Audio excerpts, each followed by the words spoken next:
عرض سلام دارم به ملت عزیز و بزرگ کشورمون. شهادت سرداران و دانشمندان عزیز که البته برای همه سنگین است و تعدادی از مردم غیر نظامی رو به ملت ایران، به خانواده های اونها تبریک و تسلیت عرض میکنم. امیدواریم انشاءالله خدای متعال درجات اونها رو عالی کنه و ارواح طیبشون رو مشمول لطف ویژه خودش قرار بده.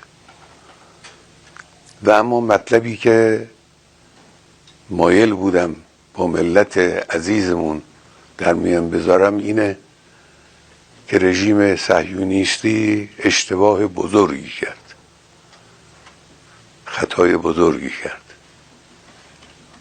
غلطی کرد و عواقب او رو بیچاره خواهد کرد به توفیق الهی.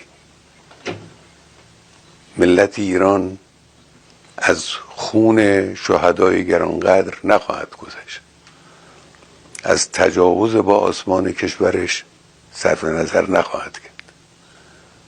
نیروهای مسلح ما آماده هستند و مسئولین کشور و همه آحاد مردم پشت سر نیروهای مسلحند. امروز از همه جناح‌های گوناگون سیاسی کشور و آحاد گوناگون کشور پیام‌های مشابهی صادر شد. همه احساس می‌کنن که باید در مقابل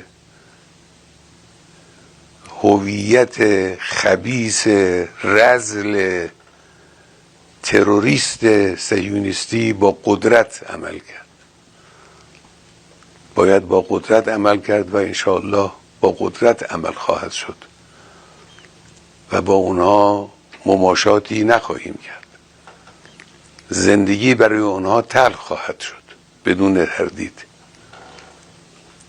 فکر نکنند که زدند و تمام شد. نه، کار رو اونها شروع کردند و جنگ به راه انداختند. ما به اونها اجازه نخواهیم داد که از این جنایت بزرگی که انجام دادند خودشون رو سالم خلاص کنن. مسلم نیروی مسلح جمهوری اسلامی ضربه های سنگینی بر این دشمن خبیث وارد خواهد آورد. ملت هم پشتیبان ماست، پشتیبان نیروهای مسلح و جمهوری اسلامی به اذن الهی بر رژیم صهیونیستی فائق خواهد شد. ملت عزیز این رو بدونن و مطمئن باشن و خاطر جمع باشن که در این زمینه هیچ کوتاهی صورت نخواهد گرفت. و السلام علیکم و رحمت الله و برکاته.